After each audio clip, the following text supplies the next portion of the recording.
Alors vous avez vu, moi ma façon de tenir les pattes, je suis pas du tout comme ça. Je suis pas en train de faire ça, je fais pas la moitié du chemin. Mon but c'est que le boxeur fasse le chemin. D'accord? Je vois beaucoup trop de personnes qui ont tendance à faire ça. Moi je reste ici, c'est lui qui travaille. D'accord? C'est important. Allez. Par contre, quand je frappe, moi je fais le chemin. Donc c'est à lui de travailler ses réflexes. Voilà, impec. Aujourd'hui, je vais vous montrer comment je décline un entraînement de type technique et tactique.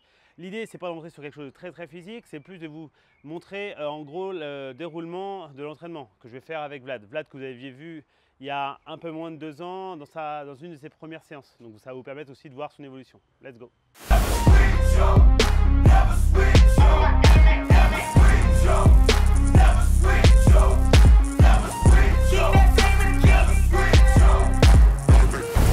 La première chose que je vais lui demander, c'est de s'échauffer, d'accord? Donc il s'est déjà échauffé d'un point de vue articulaire et légèrement musculaire au préalable.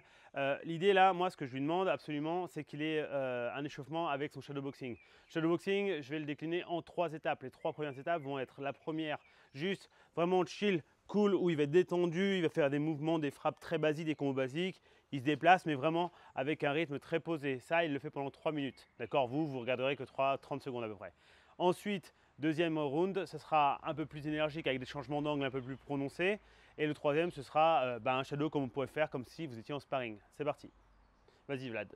Et ouais, et une chose importante, en fait, je lui fais mettre absolument son protège-dents quand il le fait. Pourquoi? Parce que ça le force à respirer vraiment comme s'il était en combat. C'est parti.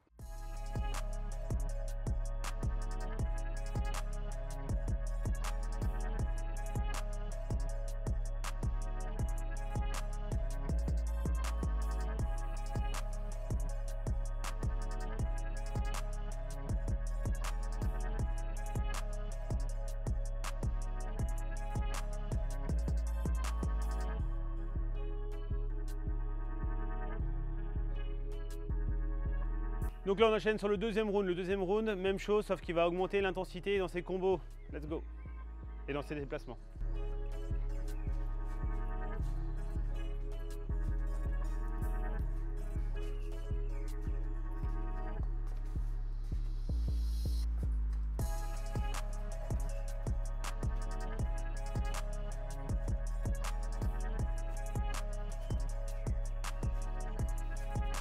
Donc du coup pour le troisième round, on va vouloir qu'il augmente l'intensité. Mais attention, augmenter l'intensité, ça ne veut pas dire faire tout à la même intensité. C'est-à-dire qu'il y a des moments où il va pouvoir être très chill, d'accord, comme s'il avait pris la distance avec son adversaire, il est là, il récupère, il peut même descendre un peu les mains.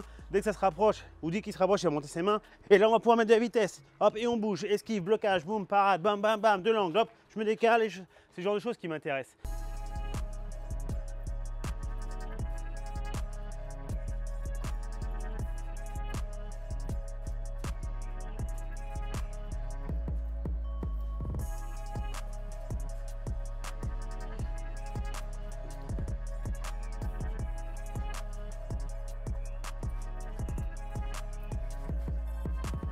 Donc après Shadow, là ce qu'on va faire, c'est qu'on va travailler vraiment sur un truc très basique, en gros la leçon aux pattes d'ours.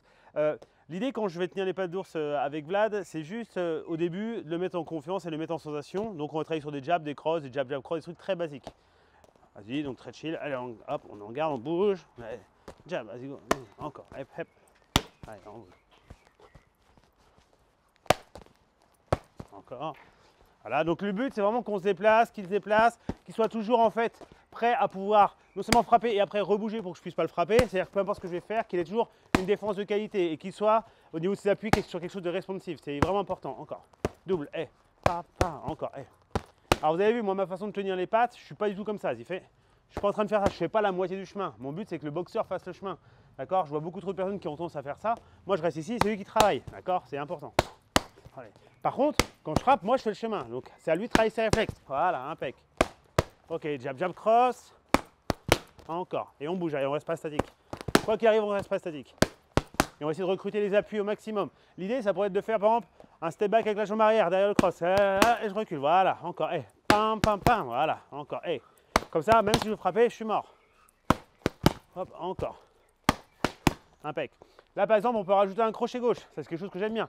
Jusqu'à présent, il faisait jab, jab, cross, il ressort. Donc moi, je suis en train de m'habituer. C'est-à-dire, dans sa programmation, ça pourrait être quelque chose d'intéressant. Et là, il va faire jab, jab, cross. Il va rentrer sur le cross et il va mettre un crochet gauche. Pam, pam, pam, pam. Voilà. Et là, il ressort. Soit il ressort dans la même ligne, d'accord, sur le même axe, soit il met un compas. Le compas est intéressant parce que vu qu'il met son crochet, quand il va revenir ici, ça peut lui permettre de stepper dans le retour. Donc on est ici, hop, voilà. Et là, du coup, il a mis un angle. Ouais, très bien encore. Allez. Qu'on bouge, pareil. Vous ne faites pas que ça. Si je mets un jab, il fait un jab. Boum, il ressort. Encore, jab. Allez, jab cross. Encore. Et tu me fais le combo. Let's go. C'est jab, jab, cross. Et tu ressors. Yes, jab. Encore. Et on ressort. C'est important. Hein. Par définition, le boxeur, il est feignant. C'est-à-dire qu'il va faire son enchaînement, il va rester planté. Il ne faut pas. Ou s'il reste planté, c'est qu'il accepte le fait qu'on rentre en guerre, entre guillemets, mais il le sait. Donc il va faire des covers et tout ça. Jab, jab, cross. Allez, encore. Allez, ok. Jab au corps. Encore, jab au corps. Jab et cross. Boum. Jab au corps et cross. Allez, encore, on bouge. Yes, encore. Hep. Encore. Hep. Et le crochet à la tête. Encore. Et on bouge. On sort de l'axe. Et encore. Allez, go. Et encore. Voilà. Donc là, c'est intéressant. Voilà. Moi, le but, c'est pas tout le temps de lui donner des clés, c'est qu'aussi, par la situation, ils comprennent ce qui se passe. Là, il a été en cover, il a fait un cover bien parce qu'il était en bonne garde. Mais en vrai, ça aurait pu le bouger un peu. Donc là, il a compris qu'il fallait faire peut-être plus un bowen weave. C'est à lui de le trouver, c'est pas à moi tout le temps de donner des solutions. Encore, même chose. Voilà, encore. 2 jabs, rapide. Jab corps, jab tête. Allez, appuie. Encore, vous voyez, là, il est dans le confort. Il était dans le confort. Et ça, c'est intéressant. C'est pas une erreur. Le seul truc, c'est que le boxeur, par définition, il va vouloir être feignant pour économiser son énergie. D'accord? La boxe est énergivore. Donc le fait de faire ça, en fait, moi, je le mets dans cette espèce de principe où il est à l'aise. Il est à l'aise, ça contacte bien, c'est sympa, c'est joli à voir, c'est très bien. Sauf que derrière, moi, je dois frapper. Et en frappant, ça le met en difficulté. Et en plus, il a oublié que j'étais là, que je pouvais faire des frappes. Donc le coach, il n'est pas juste là pour prendre des coups, il peut aussi en mettre un petit peu. Alors évidemment, de façon cool pour ne pas blesser le boxeur.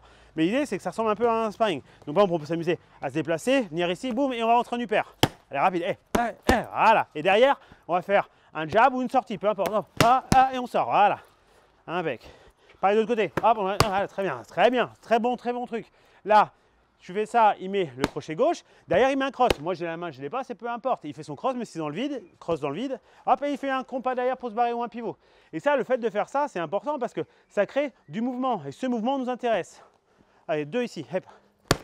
Et on revient. Voilà, on se reprotège. Très bien. Encore. Allez, encore. Et on bouge. 2 jabs. Jab, jab, cross. Et après, ça va aller comme ça, avec le flow. Là, on n'a rien setup. C'est juste ça se fait comme ça. Et des fois, ça va marcher, des fois, ça va marcher, on s'en fout. Le but, c'est que ce soit un peu comme en combat. Voilà, ici, double. Et on bouge. Tout de suite, on va voir prendre un angle. Maintenant, on va activer le zoning. 2 jabs. Cross. Encore. Et on bouge. Yes, 2 jabs. Jab corps, jab tête. Très bien, encore. Et on bouge. Et on prend un angle. Cross. Et encore. 2. Allez, encore, jab cross. Encore, rapide. Yes, encore. Bien, très bien, récup. Récup tranquille, bois un coup, fais ce que tu veux. Donc là, l'idée, c'est ça que vous devez comprendre. C'est qu'en fait, on va se retrouver avec un travail au pas d'ours, mais qui est intéressant. C'est pas qu'un truc où il va répéter bêtement des coups. Parce que si c'est pour faire ça, il pourrait le faire sur un sac de frappe. Là, l'idée, c'est que moi, j'apporte quelque chose. Et j'apporte quelque chose sur le fait qu'en fait, même si je lui envoie des fois des informations comme quoi il doit faire jab, jab, jab, cross, jab, peu importe, derrière, des fois, moi, je vais envoyer des frappes qui vont l'embêter. Et au-delà de ça, je vais aussi avoir cette espèce d'inconnu pour lui. Comment je vais me déplacer? Est-ce que des fois, je refrappe? Parce que des fois, je ne refrappe pas. J'ai envoyé un truc, il passe sous, j'envoie un crochet du bras avant, il est passé sous plusieurs fois.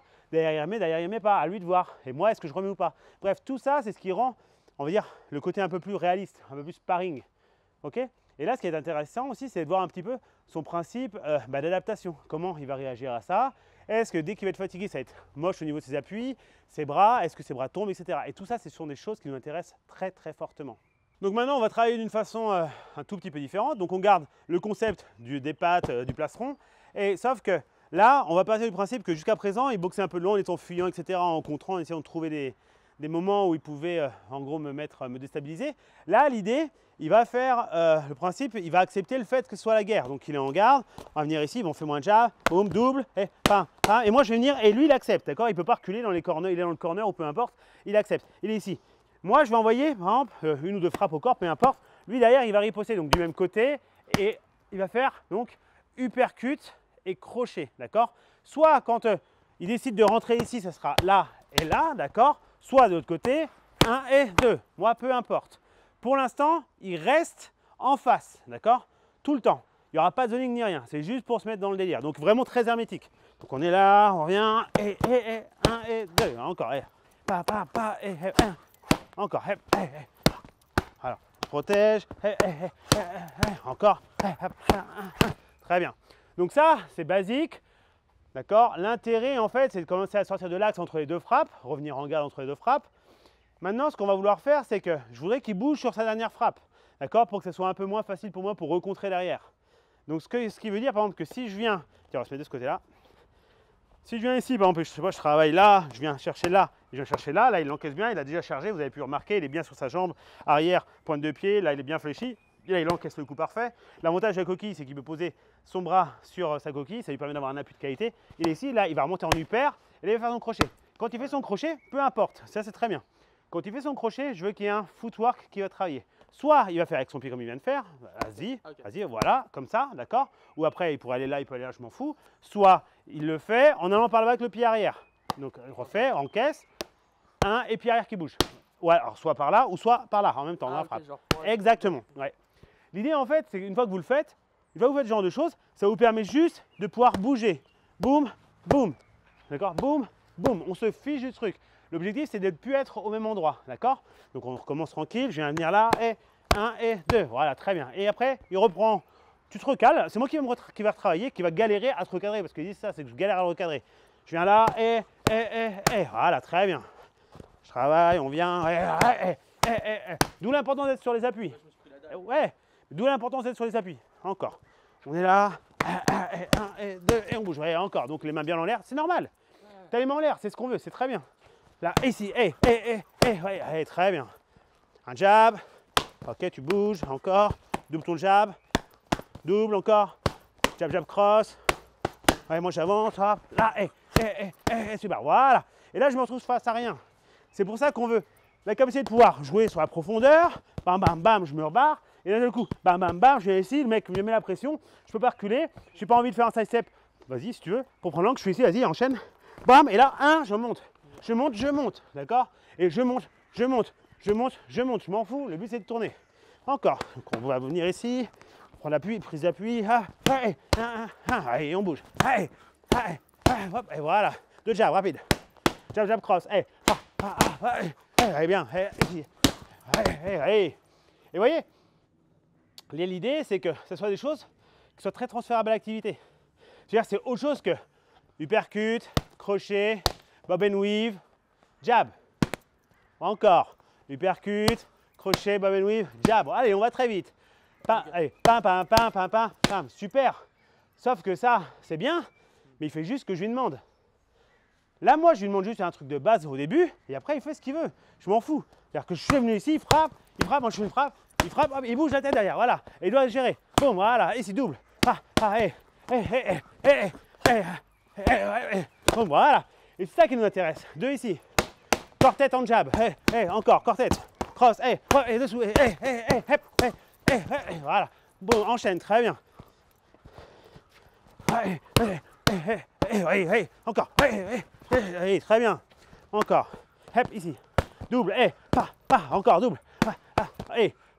Encore. Yes. Là. Vous voyez? Ça, l'intérêt de ça, c'est qu'il y a des choses où je rajoute des frappes ou pas, etc. Il n'en sait rien.